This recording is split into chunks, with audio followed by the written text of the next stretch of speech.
Aucata che blanco arrabbiata. Sebenarnya kecil, sudah lewat garayo minyak.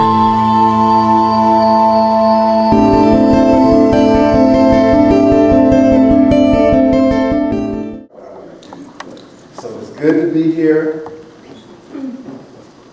See you all. Let me start my flash here. Well, New York School, I guess I can read this poem. This is a new one, and it's called The New York Poem. I glimpsed through that article by Tony Oakland. I just like that he gave a shout out to Matthews and Crew. It was a good poem. Maybe someday he'll be here. So New York School, this is one of the more recent poems. And it is plugged into that sort of immediacy that I think of about the group. Everybody knows Grace Jones. I think she's hip again. Everybody tries to figure out where Lady Gaga came from. It's Grace Jones. Am I right? Am I wrong? Nobody's written about that. Give Grace Jones some props. All right, so she's sort of in here. What else do I need to say? I was thinking about Gucci Mane, the tattoo. I wrote this poem before he got a tattoo on his face. You guys know about, you know Gucci Mane. He's got a tattoo of an ice cream cone on the side. So suddenly the thing that I was completely imagining as kind of like an apocalypse, this fool did. So, all right. New York poem. In New York, from a rooftop in Chinatown, one can see the sci-fi bridges and aisles of buildings where there are more miles of shortcuts and alternative takes than there are Miles Davis alternative takes. There is a white girl who looks hijacked with feeling in her glittering jacket and her boots that look made of dinosaur skin. And R is saying to her, I love you, again and again. On a Chinatown rooftop in New York, anything can happen. Someone says abattoir is such a pretty word for slaughterhouse. Someone says mermaids are just fish ladies. I am so fucking vain that I cannot believe anyone is threatened by me. In New York, not everyone is forgiven. Dear New York, dear girl with a barcode tattooed on the side of your face, and everyone writing poems about and inside and outside the subways.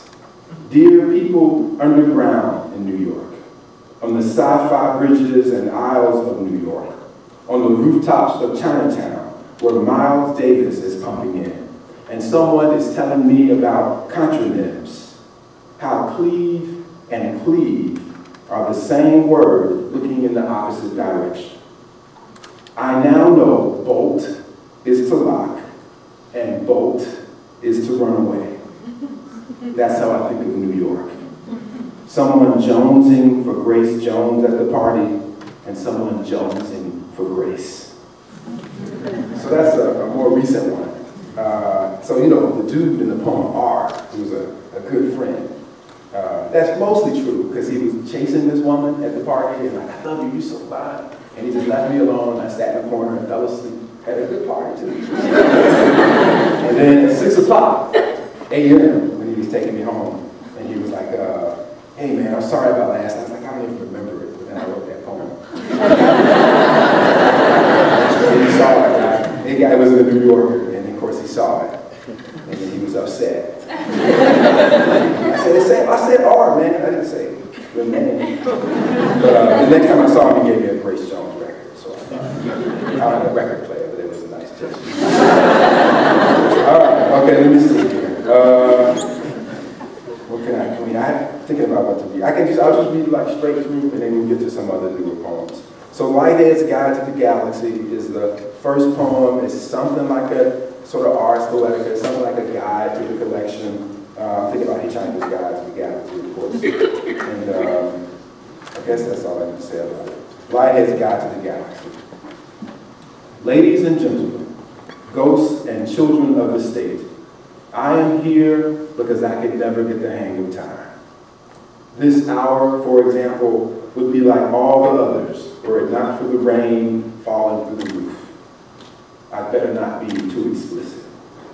My night is careless with itself, troublesome as a woman wearing no bra in winter. I believe everything is a metaphor for sex. Love-making mimics the act of departure. Moonlight drips from the leaves. You can spend your whole life doing no more than preparing for life and thinking, is this all there is? Thus, I am here where poets come to drink a dark, strong poison with tiny shards of ice, something to loosen my primate tongue and its syllables of debris. I know all words come from pre-existing words and divide until our pronouncements develop cells. The small dog barking in the darkness has something to say about the way we live. I'd rather have what my daddy calls script. He says discreet, and it means the street just out of sight. Not what you see, but what you perceive. That's poetry. Not the noise, but its rhythm. An arrangement of derangements. I'll eat you to live. That's poetry. I wish I glowed like a brown-skinned pregnant woman. I wish I could weep the way my teacher did as he read us Molly Bloom's soliloquy of yes. When I kiss my wife, sometimes I taste her caution. But let's not talk about that. Maybe art's only purpose is to preserve the self. Sometimes I play a game in which my primitive craft fires upon an alien ship whose intention is the destruction of the earth. Other times I fall in love with a word like somberness, or moonlight juicing naked branches. All species have a notion of emptiness, and yet the flowers don't quit opening. I'm carrying the whimper you can hear when the mouth is collapsed, the wisdom of monkeys. Ask a glass of water why it pities the rain. Ask the lunatic yard dog why it tolerates the leash. Brothers and sisters, when you spend your nights out on a limb, there's a chance you'll fall in your sleep. Let me see here. The avocado. So, I say 1971, but I want to say it's 1969, the great, Pittsburgh doesn't have that many great civil rights moments. Pitt has even fewer. But there was one, like in the great computer thing. See somebody say, yeah, y'all heard it. So. Maybe it was 69, a group of African American students took over the computer lab or something. Revolution has arrived. Jack Daniels was there. There's a bunch of people that were there. Anyway, so I heard the story so many times. And this story is just around that sort of idea. Obviously, it's embellished and imagined, but it's just about sort of, being in the audience and having to hear that and both feeling like, oh, that's so great, and also feeling like, man, if I did this one more time. Yeah, and then, buried in the poem, the poem is called The Avocado, and the real impetus for the poem is that my wife had a dream where I was an avocado. They go, avocado. I don't know, is that good or bad? Avocado. So that's the real sort of, that's behind the poem. The avocado. In 1971, drunk on the sweet, sweet juice of revolution, a crew of us marched into the president's office with a list of demands. That's what the black man tells us at the February luncheon. And I am pretending I haven't heard this one before, as I eye black tortillas on a red plate beside a big green bowl of guacamole made from the whipped, battered remains of several harmless former avocados. If abolitionists had a flag, it would no doubt feature the avocado, also known as the alligator pear, for obvious reasons. Number one, reparations.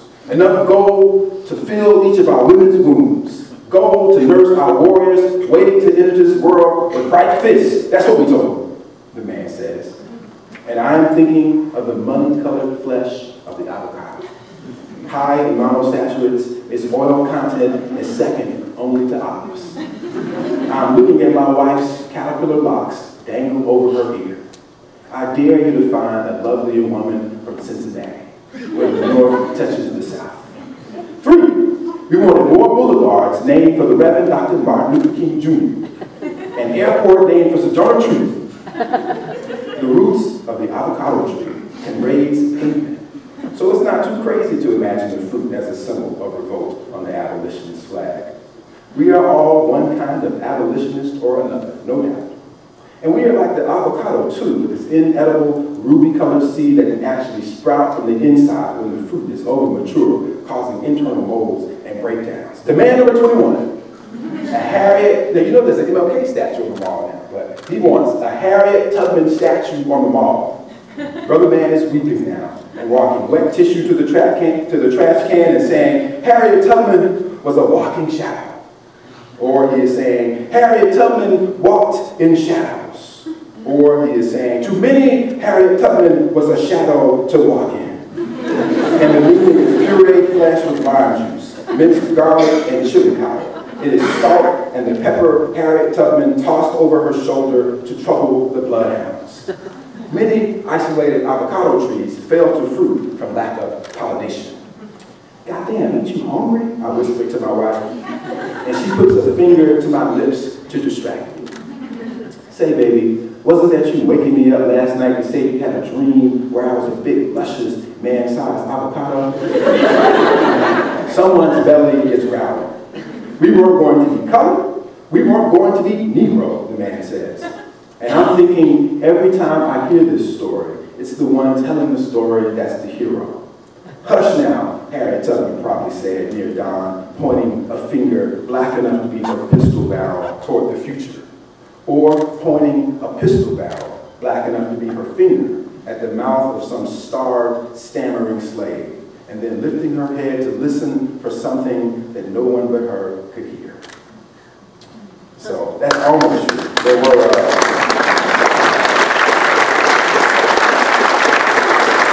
I didn't know that like the other ones I read. That's all of them. No. So here, the next poem is A House Is Not a Home. And obviously that's sort of Luther Vandross. Have you gotten far enough to sort of appreciate Luther Vandross yet?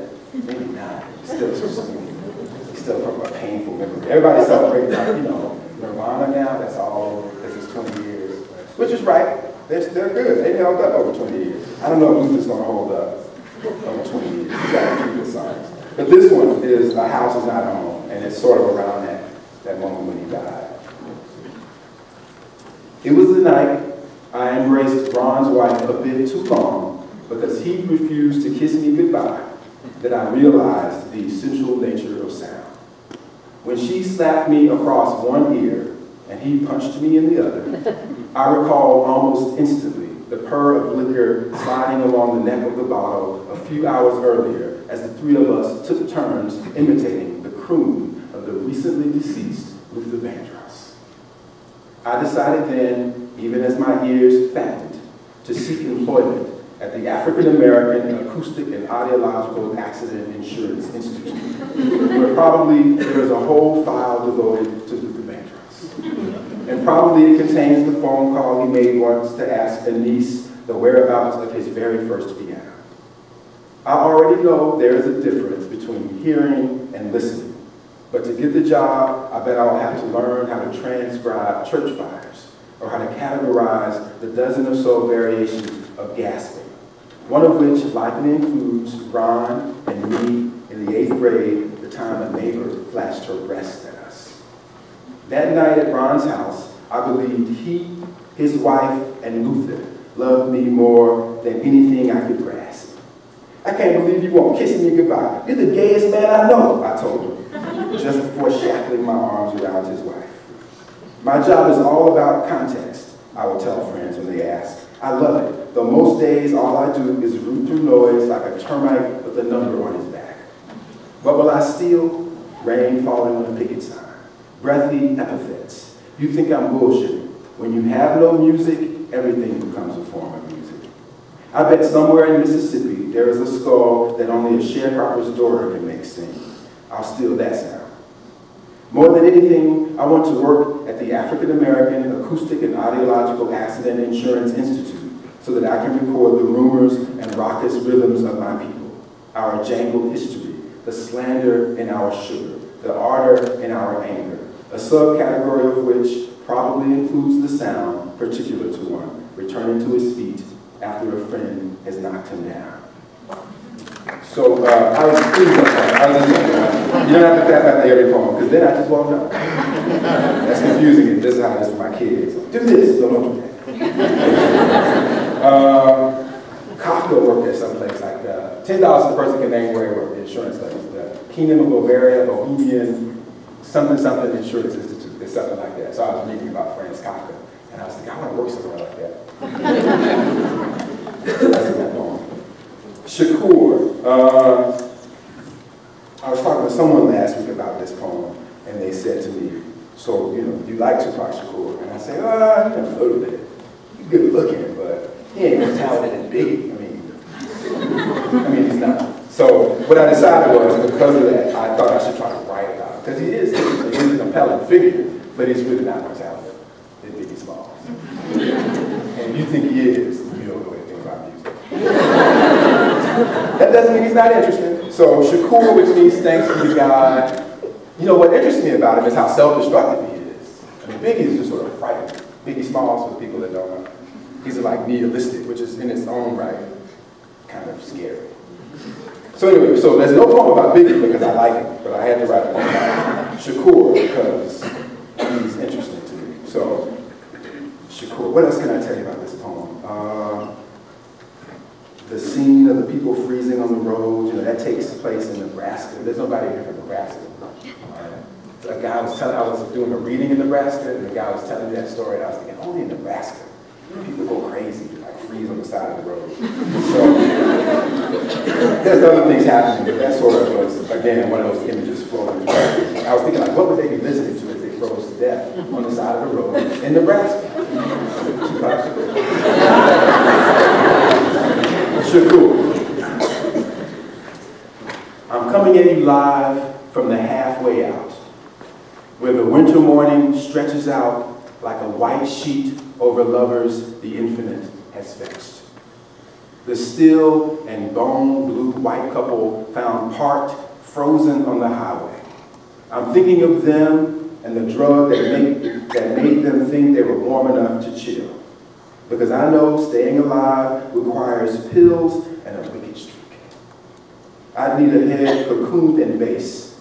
I'd need to be locked in a womb to hear your dopey two-note medley. Your song pimped by wreckage. Your light longing for lightness. I'd have to be as quiet as the youths whose youth made them stupid and lovely.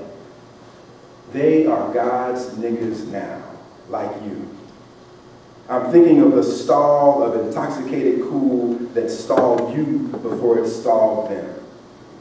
I know men who want to die this way. Smoke like snow, tattooing their bodies with narcotic holiness. The glaze of status, the faux lacquer of bliss. I'm coming at you live, frostbitten and thinking language is for losers. Because who cannot think our elegies are endless endlessly, and our words put to them too often unheard and hurried.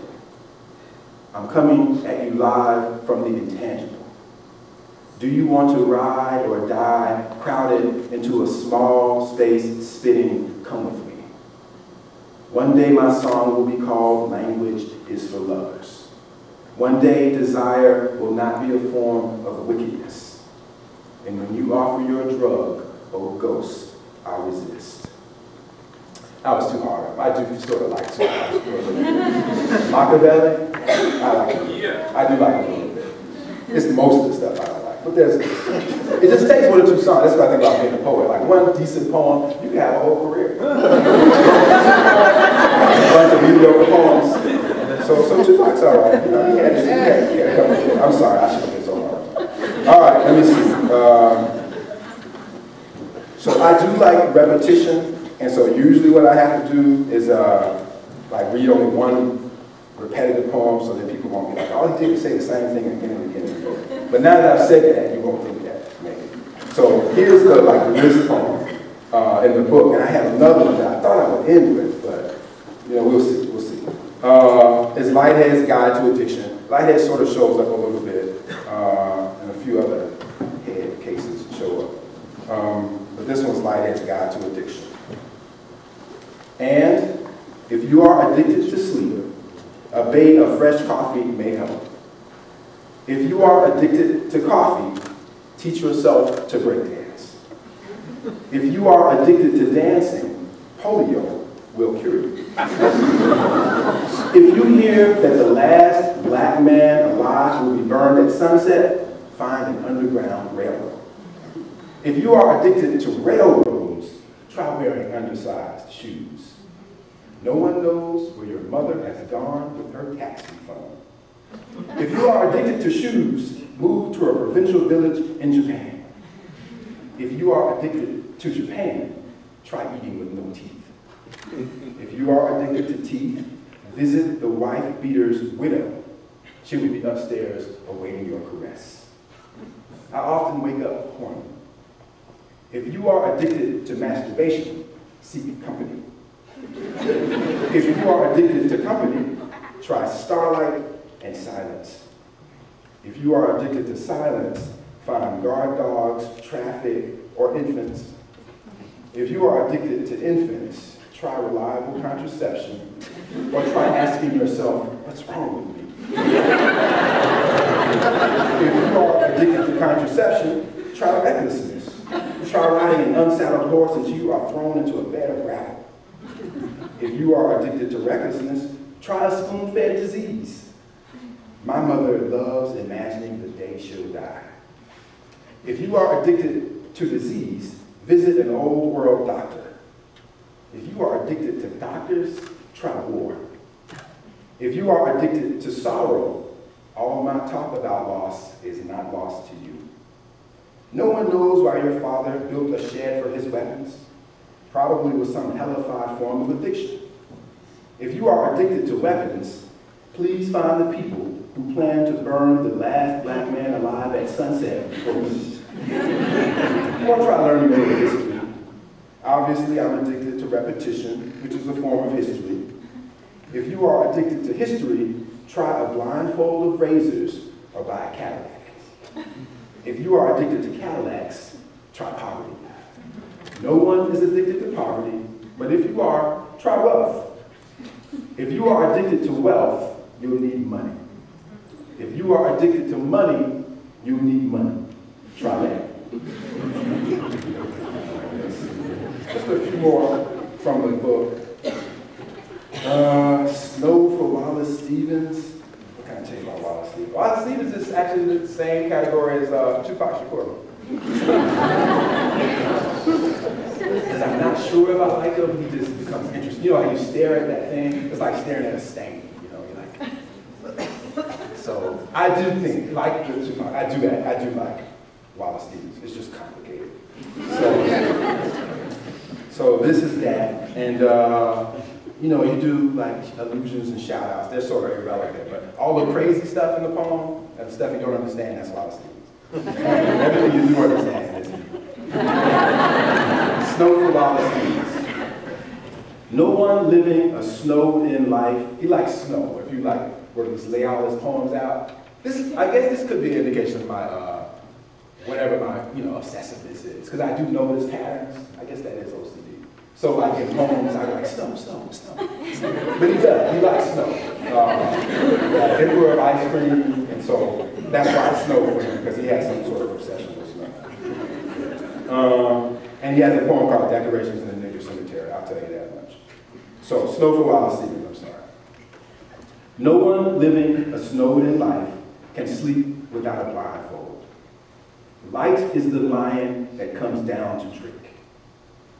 I know tink and tank and tunk-a-tunk-tunk holds nearly the same sound as a bottle. Drink and drank and drunk-a-drunk. Light is the lion that comes down. This song is for the wise man who avenges by building his city in snow. for his decorations in a nigger cemetery? How, with pipes of winter lining his cognition, does someone learn to bring a sentence to its knees? Who is not more than his limitations? Who is not the blood in the wine barrel and the wine as well? I too, having lost faith in language, have placed my faith in language. Thus, I have a capacity for love without forgiveness. This song is for my foe, the clean-shaven, gray-suited, great patron of Hartford, the emperor of whiteness, blue as a body made of snow. So that's him. So maybe like 2 more from the book, and then we'll do some new stuff, or 2 more. I say 2 more, because some of these poems are long. I haven't read any really long poems yet for you. Cocktails with Orpheus. You know, sometimes a poem just happens and you're not quite sure where it came from. I think this is one of those poems. So, you know, you never should ask a poet what that poem was about anyway, but definitely don't ask him on this one. Don't ask me anything about this one. Cocktails with Orpheus. After dark, the bar full of women part of me loves, the part that stood naked outside the window of Miss Geneva, recent divorcee who owned a gun. Oh, Miss Geneva, where are you now? Orpheus says she did not perish. She was not turned to ash in the blue light. She found a good job. She made good money. She had her own insurance and a house. She was a decent wife. I know decent lives in the word descent. The bar noise makes a kind of silence. When Orpheus hands me his sunglasses, I see how fire changes everything. In the mind, I am behind a woman whose skirt is hiked above her hips, as bound as touch permits, saying, don't forget me when I become the liquid out of which names are born. Salt milk, milk sweet, and animal made. I want to be human above the body, uprooted and right, a fold of pleas released, but I am a black wound, what's left of the deed. So here's, you know, this poem too. So yeah, 2 more, and then I'll finish with a few small ones. So I am a bird now. This comes right before that, and I probably should have said it first. But I like to do it because, you know, it's I am a bird now, which is Anthony Johnson, which all the cool people in the audience know what I'm talking about. Anthony Johnson, I am a bird now. That's like 2 records ago. So he's sort of like Boy George. Y'all remember Boy George? He's a little heavier than Boy George. And he's got blonde hair. And he sounds like Nina Simone, which is sort of the thing that sort of drives the poem. Now he has that little quiver. Does that sound right? That's Anthony. So look him up when you get home. This is a good record. The other record's like The Crying, I think it's The Crying Light or something. That's good. So again, you know, about this is a challenge. So, I mean, I read some narrative poems, and I would say that these are, the previous one and this one are more like lyrics, so they're not like beginning, middle, end kind of thing. It's more like tone, mood. But I am a bird now. And yeah, so Nina's in it, and he's in it too. And at one point, Feeling Good was at the bottom of the poem. So you just sort of, you can imagine that riff that comes. If you know this song by Nina Simone, I am a bird now. When Anthony, a man like Nina, with a shook note cornered in his quiver, dolls a wig of light, the way a wounded head is dolled, and the song slung from his grimace is no longer part of the body, but shares some of its history. You know how I feel. The raw drawl drawn from the bottom of the throat. The hunger broken by what can and cannot heal in the much too dark to see. After the vase is asleep with the taste of the bit flower, its moodiness and lust, you know how I feel. Submerged in a clouded jar, altered and alert. The mind lightheaded and hot, run down and cloaked in awkwardness. You know what I sorrow when I lay on your back, beloved, and our lovemaking with your back to me is a form of departure. You know how I feel, terrestrial as a marriage, like a wing when it is no longer part of the body, slung from a horn carved of metal, slickened to shine, a phrase winding coil in the winded valves, the song which aches as it opens and aches as it shutters down. Is it girls by hand? You know what I feel? Does that sound familiar? Except he would be a little bit more.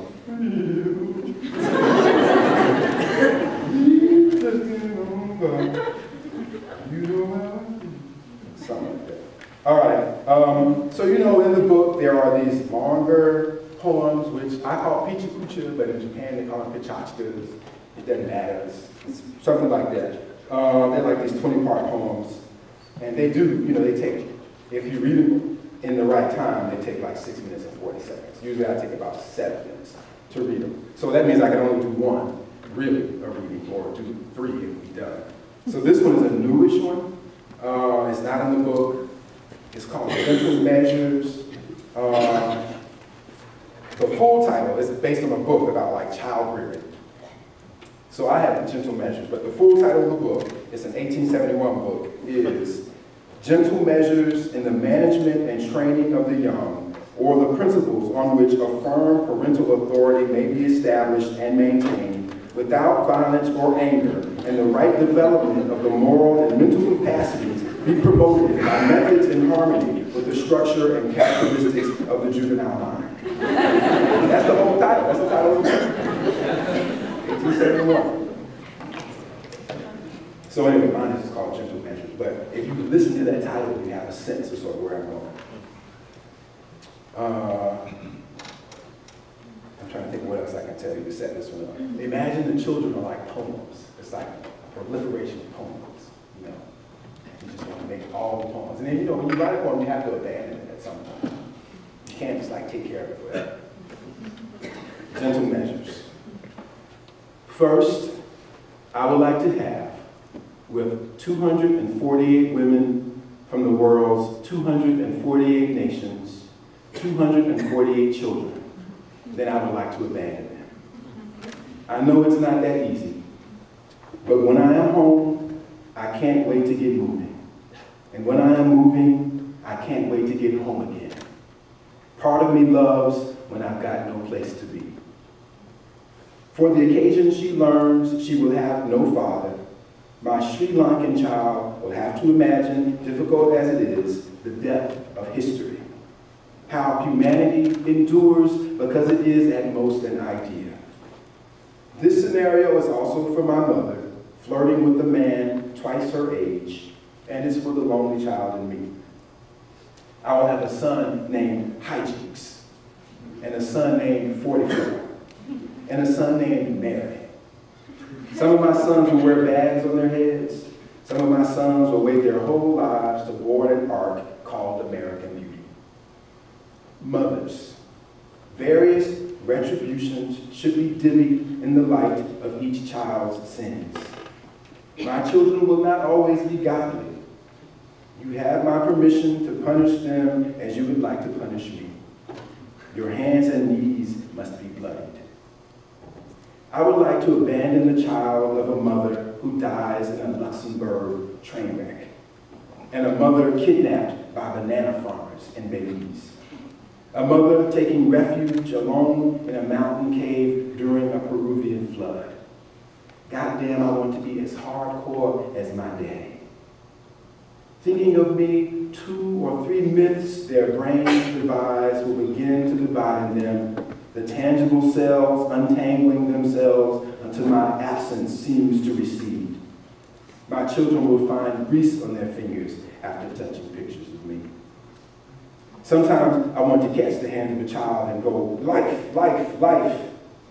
Sometimes I imagine an old naked woman waiting as her tub fills with water, or a knock-kneed girl using her face as a shield. but I will not claim to know other people's loneliness. When my Korean daughter falls for the man who dresses his lovers as dolls, I will not be there to say, being a doll is as close as anyone can come to slavery. I will not say, isn't it exciting? The new teas, the personalized songs and praying. Children, here are some of my favorite things. The tiny tongue painted inside a doll's tiny mouth. A phonograph record spinning like a girl in a black skirt. Also, the family drawing one of you made, though the father in it looks nothing like me. My little Belgian boy in a hat decorated with buttons pulled from the shirt I left behind.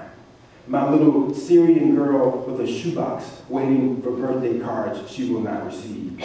My farm boy with tomatoes he tried selling to neighbors who wanted pears. I plan to never keep photographs of them. My mother had me when she was 16.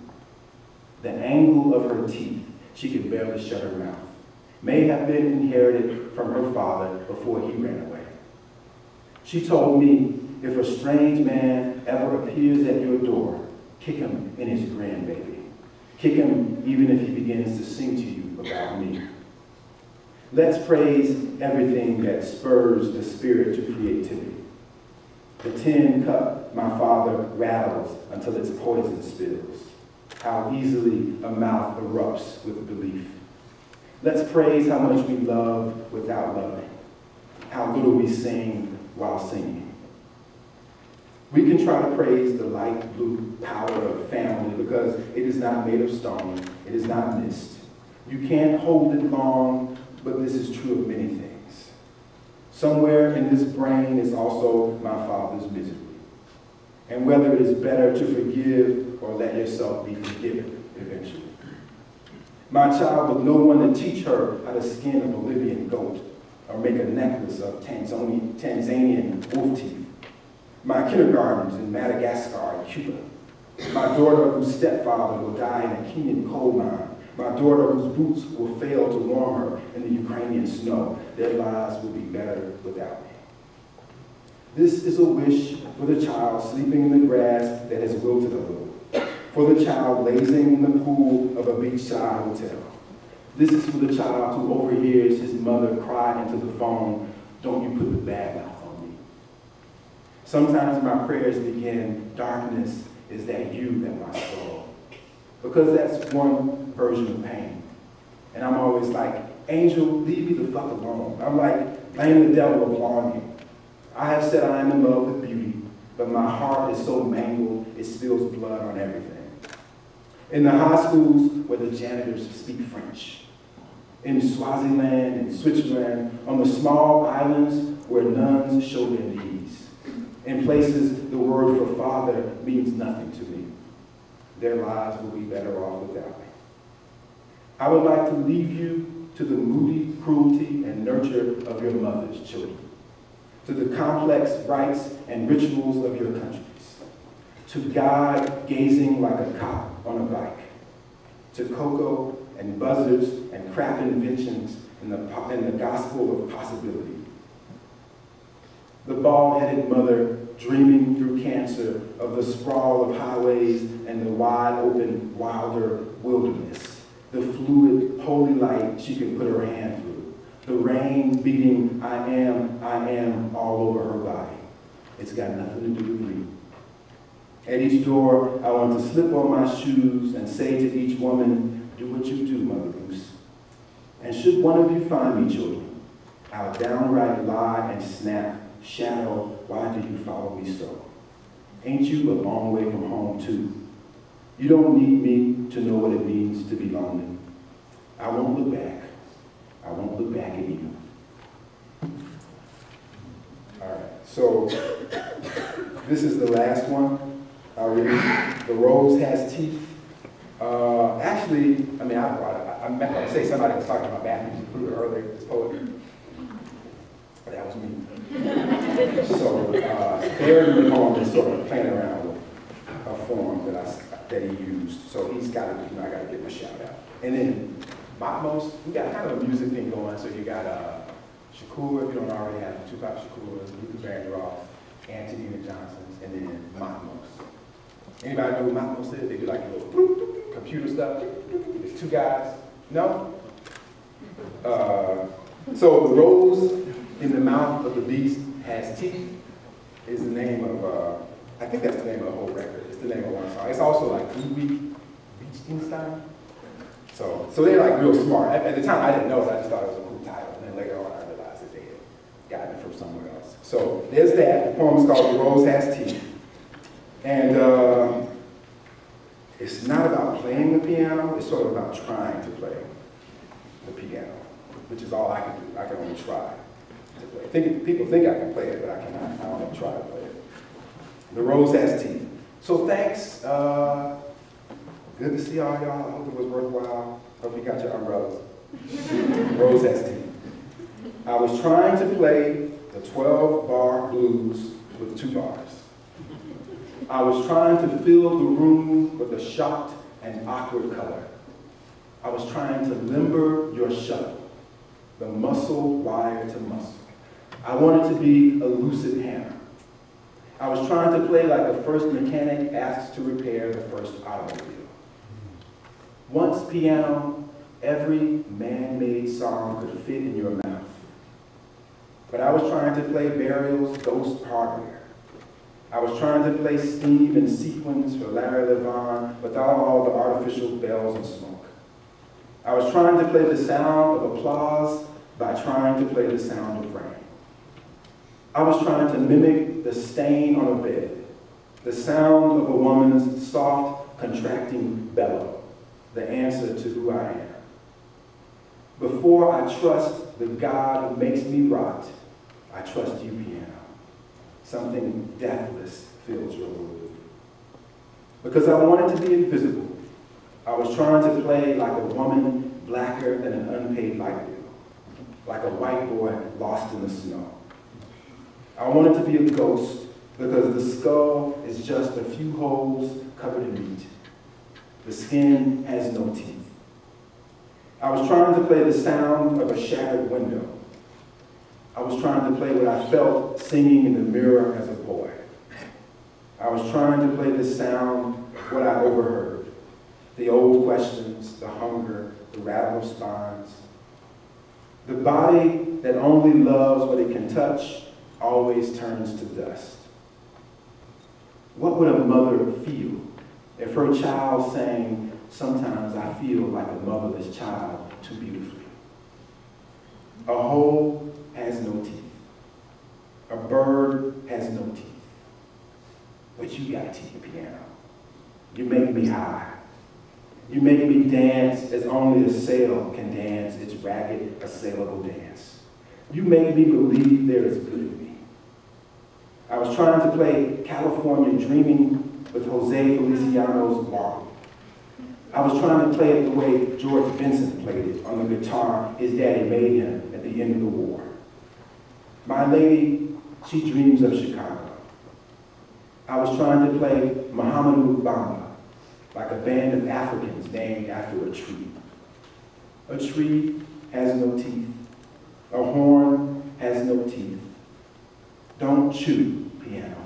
Don't chew. Sing to me, you fine-ass lounging harp. You fancy engine doing other people's work. I was trying to play the sound of an empty house because that's how I get by when the darkness in my body starts to bleed. I was trying to play Autumn Leaves because that's what my lady's falling dress sounds like to me. Before you, piano, I was just a rap of knuckles on the windowsill. I'm filled with the sound of my lover's breathing, and only you can bring it out of me. All right, y'all. I think that's it.